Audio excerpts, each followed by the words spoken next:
ఆపేసిన ప్రాజెక్టులను పట్టాలెక్కించాలి, ఆగిపోయిన పోర్టులు ఫిషింగ్ హార్బర్లకు పూర్తి చేయాలి, పెట్టుబడులు మౌలిక సదుపాయాల శాఖపై సీఎం సమీక్ష, ఏపీలో యూట్యూబ్ అకాడమీ అన్నటువంటి వార్తని హైలైట్ చేశారు. లేకపోతే కోర్టు తలుపులు తడతాం, కక్షలు తీర్చుకోవడానికి గ్రీన్ సిగ్నల్ ఇచ్చారు జగన్. రాష్ట్రంలో హింసాత్మక పరిస్థితులను దేశం దృష్టికి తీసుకెళ్లడంతో పాటు హైకోర్టు సుప్రీంకోర్టులు తలుపులు తడతామని మాజీ సీఎం వైసీపీ అధ్యక్షుడు వైఎస్ జగన్ వ్యాఖ్యానించారు. ఎన్టీఆర్ జిల్లా జగ్గైపేటలో అల్లరి మొక్కల దాడిలో గాయపడి విజయవాడ సన్ రైజ్ ఆసుపత్రిలో చికిత్స పొందుతున్న వైసీపీ నేతలు గింజుపల్లి శ్రీనివాసరావు, డేరంగుల గోపి, దేవిశెట్టి రామకృష్ణ ఆయన మంగళవారం పరామర్శించారు. ప్రజల్లో భయాందోళన కలిగించడానికి దాడులు చేస్తున్నారని, కక్షలో కార్పణ్యాలు తీర్చుకోవడానికి గ్రీన్ సిగ్నల్ ఇచ్చారని కూటమి ప్రభుత్వాన్ని విమర్శించారు. ప్రస్తుతం జరుగుతున్న తప్పుడు సంప్రదాయమని, ఈ ప్రభుత్వం చాలా వేగంగా తుడిచిపెట్టుకుపోతుందని జోస్యం చెప్పారు. మళ్లీ అధికారంలోకి వచ్చినప్పుడు తాను వద్దన్న కార్యకర్తలు టీడీపీ కార్యకర్తలకు బుద్ధి చెప్తారని వ్యాఖ్యానించారు. ఇలాంటి పరిస్థితుల్లో రాష్ట్రపతి పాలన ఎందుకు విధించకూడదు, త్వరలో గవర్నర్ని కలిసి పరిస్థితిని వివరిస్తామని, ఆయన చూసి చూడనట్టు వివరించకుండా చర్యలు తీసుకోవాలని కోరారు.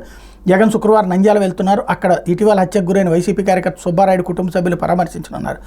కాగా జగన్ గురువారంలో విశాఖ స్థానిక సంస్థల ప్రజాప్రతినిధులతో భేటీ కానున్నారు. స్థానిక సంస్థల ఎమ్మెల్సీ ఉప ఎన్నికల్లో వైసీపీ అభ్యర్థి మాజీ మంత్రి బొత్స సత్యనారాయణకు సంపూర్ణంగా మద్దతు ఇవ్వాలని కోరబోతున్నారు. 800 మందికి పైగా స్థానిక ప్రజాప్రతినిధులు, వైసీపీకి 600 మందికి పైనే ఉన్నారు. వీరిలో పలువురు టీడీపీ కూటమి వైపు మొగ్గు చూపుతున్నట్టు పెద్ద ఎత్తున వార్తలు వస్తున్నాయి. తిరుగులేని బలం ఉన్న చోట కూడా ఓడితే తలవంపులు తప్పని వైసీపీ వర్గాలు అంటున్నాయి అన్నటువంటి వార్తని హైలైట్ చేశారు. లేకపోతే 81 ఏళ్ల అవ్వపై 50 లక్షల పరువు నష్టం దావా, వైసీపీ భూ కబ్జాపై సిసోడియాకు అవ్వ ఫిర్యాదు, పరువు తీసిందంటూ లాయర్తో నోటీసు ఇప్పించిన నేత, న్యాయం కోసం మదనపల్లి సబ్ కలెక్టర్ వద్దకంటూ.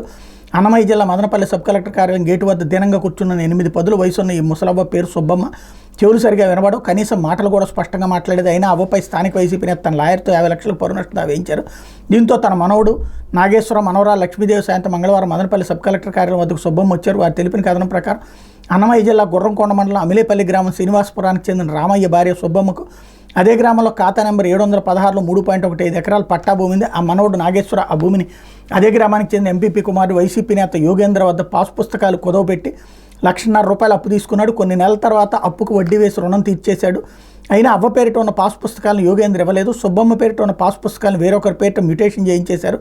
ఇటీవల మదనపల్లి సబ్ కలెక్టరేట్లో ఫైళ్లు తగలబడిపోవడం, మాజీ మంత్రి పెద్దిరెడ్డి అనుచరుల భూదందాలు ఈ సందర్భంగా చర్చకు రావడం తెలిస్తే వారి బాధితుల నుంచి revenue special chief secretary Sisodia sub collector వద్ద 2 రోజుల పాటు వినతులు స్వీకరించగా సుబ్బమ్మ సైతం ఫిర్యాదు అందించారు. అనంతరం అక్కడే న్యూస్ ఛానల్కి తమకు జరిగిన అన్యాయాన్ని వివరించారు. నేపథ్యంలో సోమవారం సుబ్బమ్మకు, లక్ష్మీదేవికి, నాగేశ్వరరావు మరో ఇద్దరికి లాయర్ నోటీసులు వచ్చాయి. తమ క్లయింట్కి పరువు నష్టం కలిగించే విధంగా ఆరోపణలు చేశారు. దీనికి 50 లక్షల పరువు నష్టం చెల్లించాలనేది ఆ నోటీసులు సారాంశం అన్నటువంటి వార్తని హైలైట్ చేశారు. ఇది దినపత్రికలో వచ్చినటువంటి వార్త.